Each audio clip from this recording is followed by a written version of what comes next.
The Edmonton Oilers played a perfect low event game one and stole a win in overtime to take a 1-0 series lead in the Western Conference Finals. Let's get to work.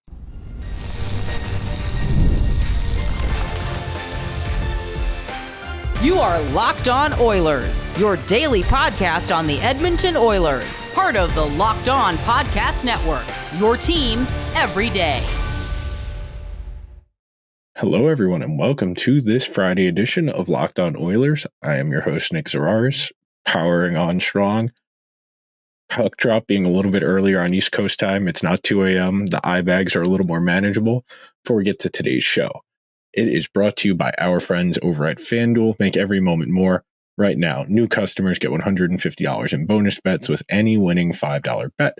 It's $150 with any winning $5 bet. Visit fanduel.com/lockedon to get started. Very straightforward. First segment, we're going to take the drop down, the big picture view of the game as a whole. Second segment, we'll dive into the underlying numbers, possession, scoring chances, expected goals to kind of paint the picture of how the game developed. And then third segment, our takeaways, what we've learned, what we might be able to adapt going forward, what we might think about from a Stars perspective. But you heard me say this on the preview episode with Joey yesterday, the day the series started. If the Oilers are going to pull off this upset, and they're slight underdogs in this series, they were plus 105 before the game started tonight for the series as a whole. If they were going to pull off the upset, they were going to need to win probably 2 games in overtime of their 4, just because of the variance involved. And that's the key here to understanding why the Oilers were successful tonight. So when you play a road game one, your goal is to slow the game down, to make it where a lot of the possessions, there isn't a whole lot going on. You want them to be empty calorie possessions where if the other team gains the offensive zone, so you're playing defense, they can have the puck all they want. But if they don't generate a good scoring chance out of that, that is a successful possession for you. Or if it's a dump and chase and it's a negative possession situation, you can survive that. That's really the key to this time of year when you're trying to pull off an upset.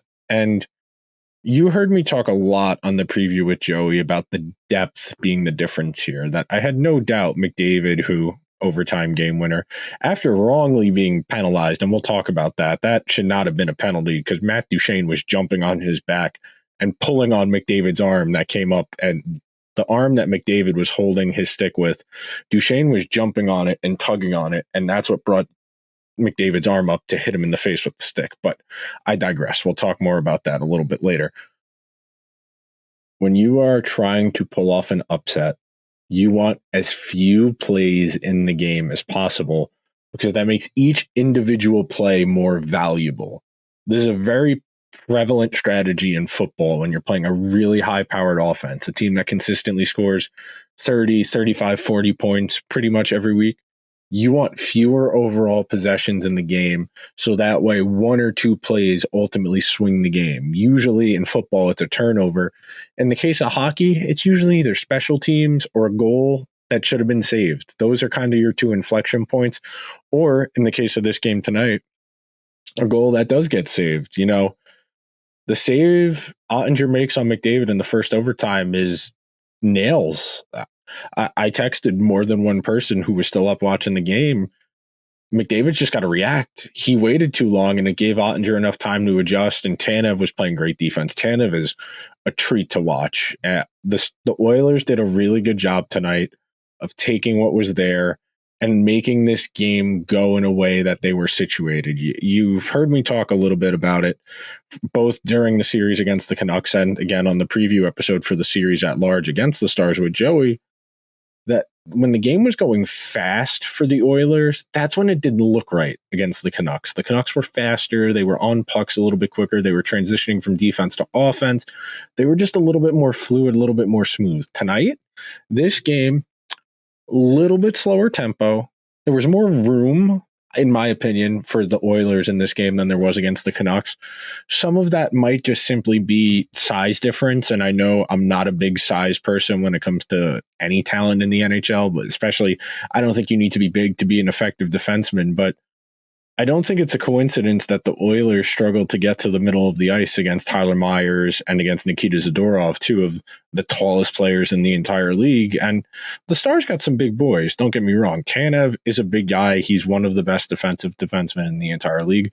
Esa Lindell is a very good defensive defenseman. Miro Heiskanen is not small. Thomas Harley, a little on the small side, but he's big enough. He's a professional athlete, but I thought there was a little bit more room.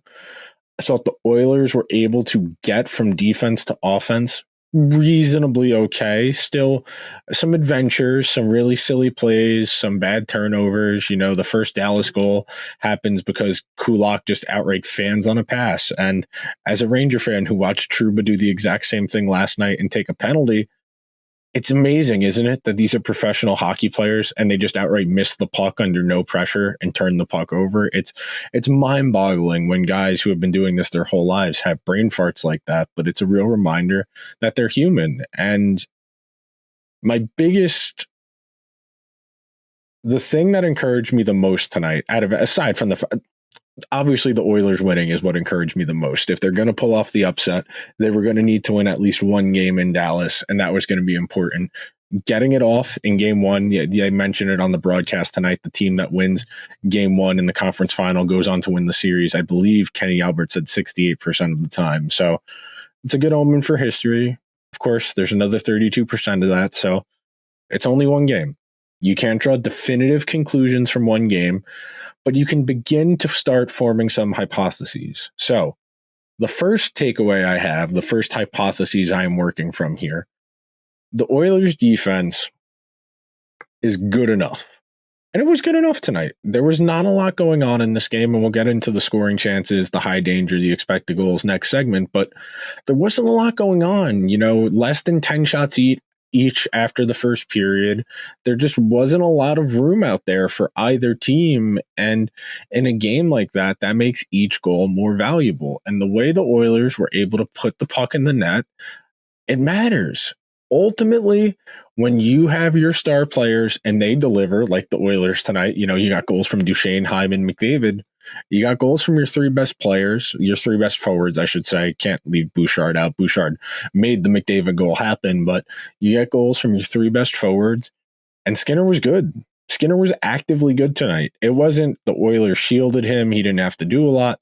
Yeah, the first period, he didn't have to do a whole lot. The Oilers played a really solid road first period where they kind of took some of the oxygen out of the building. They got out to a good start. I wouldn't say a great start, 7-3 shots on goal. I'm cheating reading that from my notes for the next segment, but you keep it at 0-0 or 1-0 as a road team in the first period. That's workable.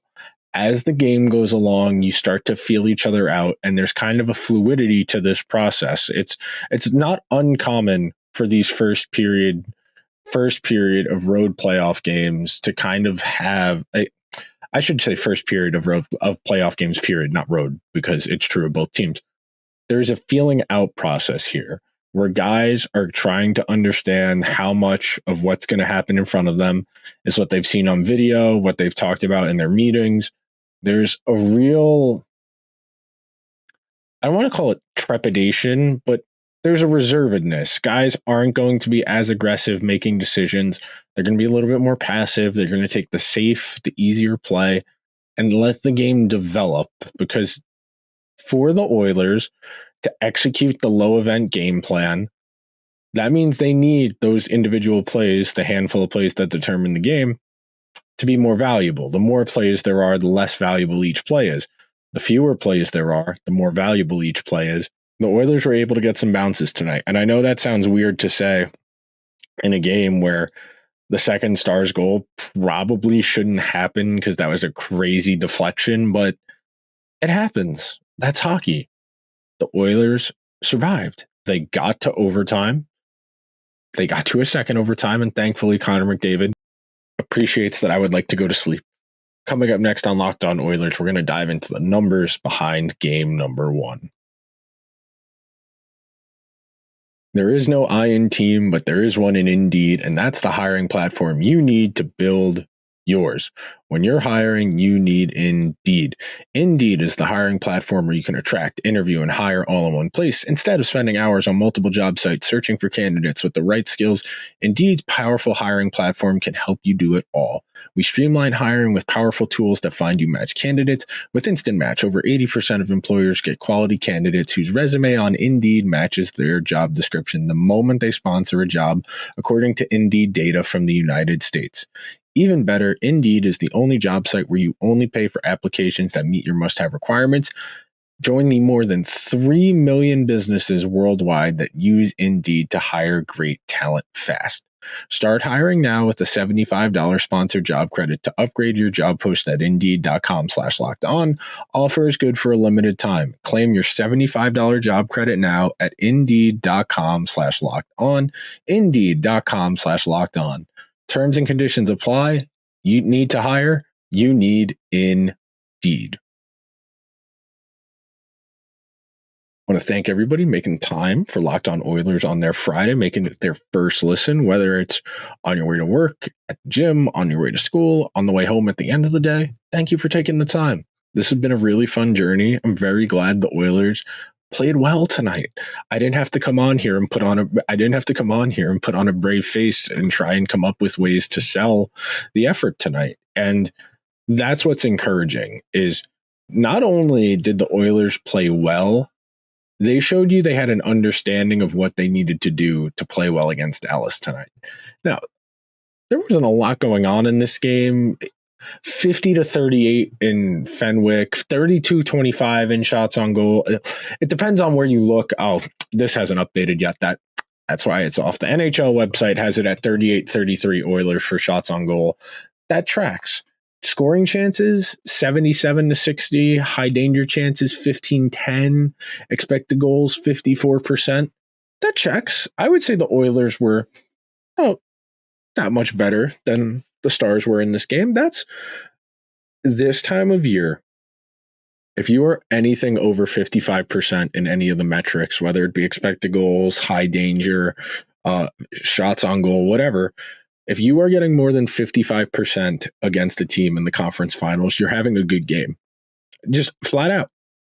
There is not a lot of room out there, and that's something that's not unique to this series.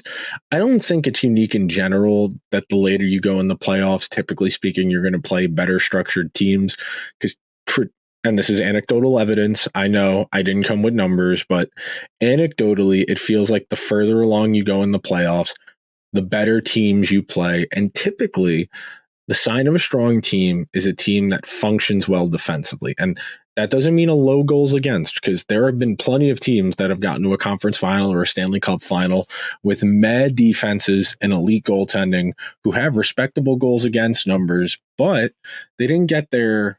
It sounds wrong to say the honest way, but some of those Jonathan Quick LA Kings teams that he won Jennings trophies for, he was not the reason those teams were the lowest goals against. And then vice versa. You look at some of the Ranger teams under Henrik Lundqvist, you look at some of the those teams, you look at some of the Braden Holtby teams on Washington where, they have great goals against numbers. And then you look at the defensemen on the teams and you very quickly deduce that this is a goaltending situation, not defense. But that's what should encourage you. Not only did the Oilers play well, they played it in a way that feels replicable to some degree. If you're wondering, if you're watching on YouTube, this is the first time the Band-Aid's on frame. I cut my finger earlier today and bit of a gusher, but we pulled through. They didn't need stitches or anything, but never a dull moment, to say the least. But Oilers played a really solid game tonight. Not elite, not great. They had Dallas on their heels a good chunk. Edmonton's explosive players, Connor, Leon, Bouchard, Hyman, those guys made their presence felt in this game. And I know no rope hints for Dallas in game one. Imagine he's going to be pretty close. We've been hearing that for the last 2 games now, going back to their Colorado series, their game 6 against the Avalanche. The Stars have been saying Hintz feels like he's close. Hintz is a really strong player. He will help the he will help a line play better against McDavid or Draisaitl, whoever he ends up getting assigned against. But he, as an individual, is not going to match up to those guys talent-wise or production-wise. He's just not. That's the thing about the Stars is they don't need their guys, their individuals to be great. They need their individuals to be good. And because they have so many good players over the course of a game and then over the course of a season, they're going to wear you down. They're going to have more opportunities because their third line's better than your third line. Their fourth line's better than your fourth line, all that good stuff. So you go look under the hood. You look at the line combinations. Once again, Oilers bottom six did a really solid job. I thought in the first overtime and the third period, I should say, I thought Carrick, Connor Brown, and Matthias Janmark were really solid, and the numbers bear that out. They had a lion's share, over 55% of scoring chances, expected goals, high danger. They didn't have a single high danger chance, but that line did a really nice job. And that's one of the keys to the Oilers being successful in these playoffs is they don't need goals from their bottom six, the Oilers. They just need offensive zone time.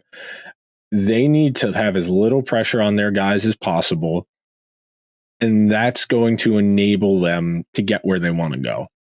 You've heard me say it for a month now. I've been doing the show about almost 5 weeks now, and if you take anything away from my interim stint here as hosting Locked On Oilers, the key to today's NHL is playing as little defense as possible and going from defense to offense as quickly as possible.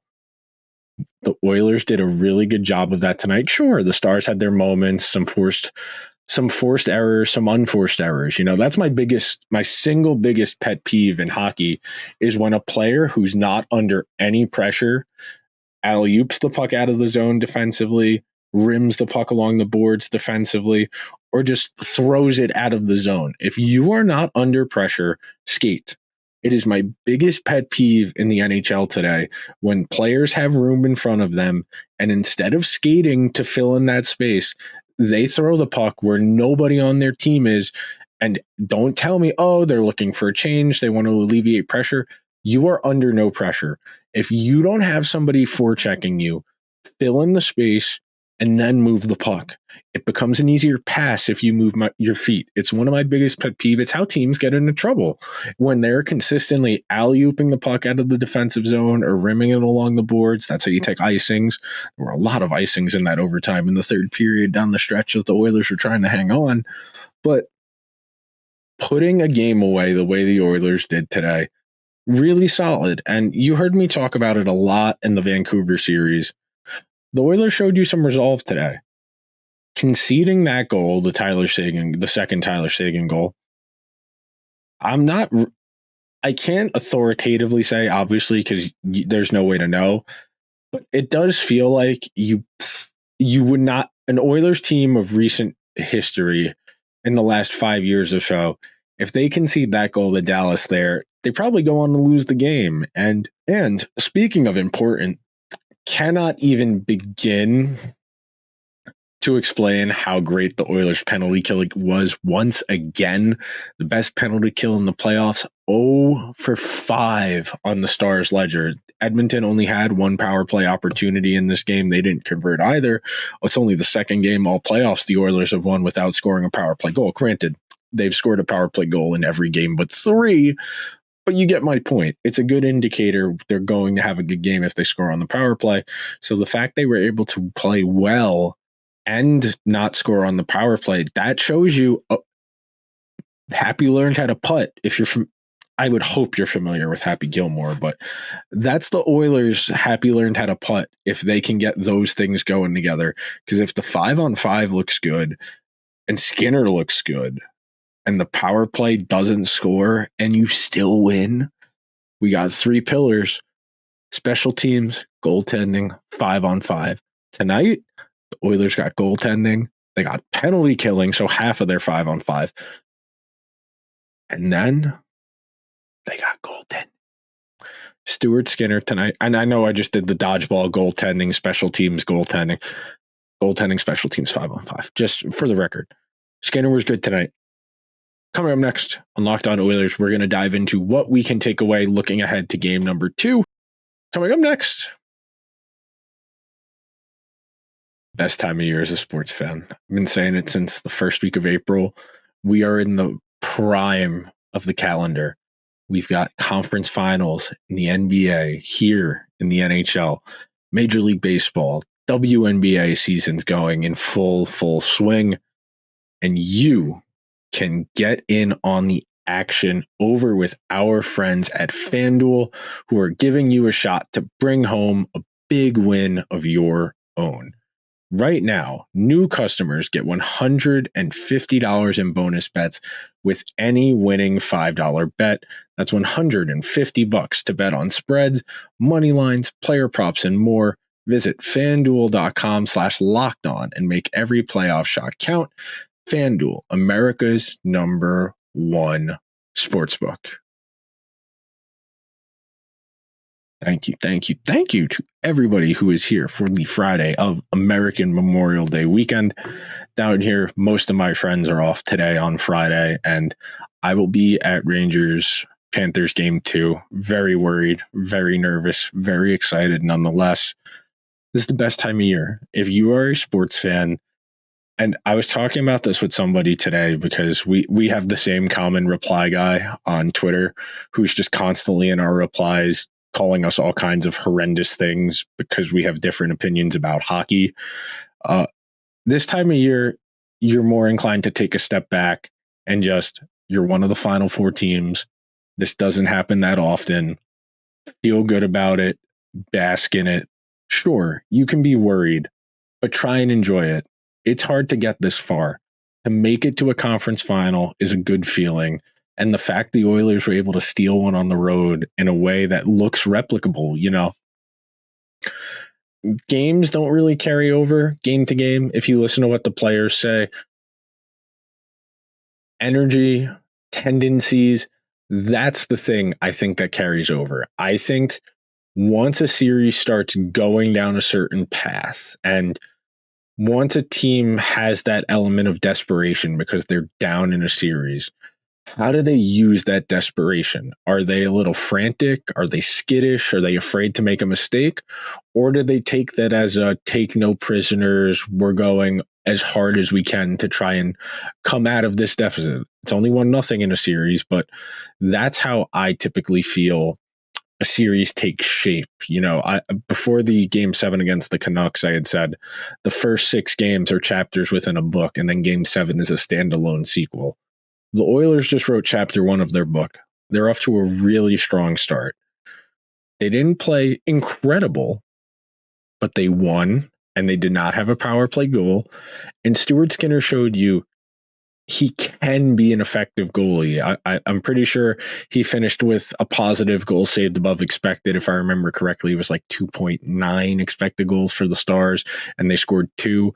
So I'm pretty sure he was definitely positive for the game. I just don't remember the decimal point of how big his goals saved above expected was.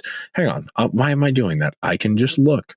Yeah, the Stars 2.59, and they scored 2. So 0.59 goals saved above expected. That's natural stat trick. Every model's different. Don't ask me the difference. Models calculate things differently. It took me twice to pass college stats, but if you got Skinner playing 900, 905, and you're only going to give up 25 shots in regulation, now we're cooking. Because if the Oilers can play tight, consistent defense and spring their guys early to get to the rush, to get McDavid, to get... whose game I loved tonight? I loved what Dylan Holloway brought to Draisaitl's line. And it's been 2 games now where he's been there, and he just looks so fast. And I think this is a peril we run into when we're talking about who can play with stars and you got to have a certain skill set. I always have been, and I always will be, of the opinion you want complementary skill sets. It doesn't matter the counting stats a guy puts up. It's, okay, if you're going to play him with Leon, who's a great goal scorer in these playoffs, and frankly, just a great goal scorer in general, and a great facilitator, okay, what does he need? He needs somebody who can go get him the puck, and he needs somebody who can shoot the puck. So he's a threat to pass, not just a threat to shoot. He's got Kane for the shooting, and Kane's okay at retrieving pucks. He's not what I would consider a grinder. He's more of a shooter than a grinder, but Holloway's fast in a straight line. He could stand to be a little bit better on the boards, but that's something you figure out with time. Winning board battles is kind of like face-offs, where the older you get, the more tricks you learn. That's why I'm never particularly worried, and why I don't really buy into the notion that young guys and smaller guys are soft. I think as you get older, the more experience you have, you get a better understanding of how you need to play at the NHL level to use your skills, whatever you're good at. And in Holloway's case, it's straight line speed, it's decent body positioning, and winning some battles. I thought he was great tonight with Leon and with Evander Kane. I thought he was really noticeable. I thought he was really noticeable in Game 7. I think Dylan Holloway is eventually going to be a solid top 6 forward for the Edmonton Oilers. That's probably not for another year or two, because they're very much locked into the top 6 they have, unless Holloway stays where he is now and they don't go out and try and improve the top 6 in the offseason. But they didn't need secondary scoring tonight. Their big dogs picked them up. You get the big dogs going, you get goaltending, and you get the penalty kill. That's enough. It's funny. One of my friends texted me as soon as they called the penalty on McDavid, which shouldn't have been a penalty, frankly. And I know I said that in the first segment, but I'll reiterate it now. I cannot believe how the broadcast, here, at least here in America, I don't know how Sportsnet handled it, but they just totally ignored the fact Duchesne jumped on McDavid's back and was pulling him, and that's why McDavid swung his body the way he did. Textbook holding. I don't understand how you could review a play for a high stick, see that a hold is what causes the high stick, and still call the high stick. But puck don't lie. Word to Rasheed Wallace, puck does not lie. The Oilers killed off that penalty. They had some good looks in overtime. The save Andre makes on McDavid with Tanev bearing down on McDavid is insane. I know I gassed up Tanev before, but man, he's got such good positioning, and he's so strong that he's really good at just tying you up and frustrating you. And that's the key.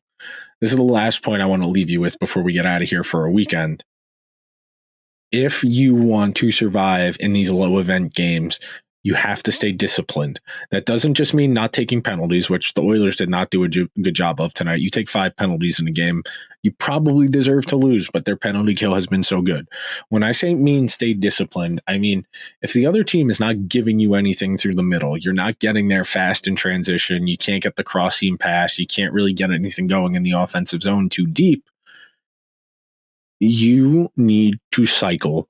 And I said this on Locked On NHL with Hunter today on the Power Ranking show. You need to cycle so that you are moving both your feet and the puck. That way you're putting defenders in conflict. That is the fundamental principle of any structure in sport. If they have a structure, they have rules within it. So if the puck goes here, I go here. If my man goes here, I go there. The purpose of cycling, of funneling the puck and moving it around in circles over and over and over again, is that you get defenders crossing over with each other where, oh, that's my guy, you take him. That's why you cycle the puck as aggressively as you do on a power play, because it's even more pronounced at 5-on-4. But if a team is going to be compact, if they're going to funnel down low and they're going to be looking to block shots and keep you out to the perimeter, you need to try and cycle along that perimeter.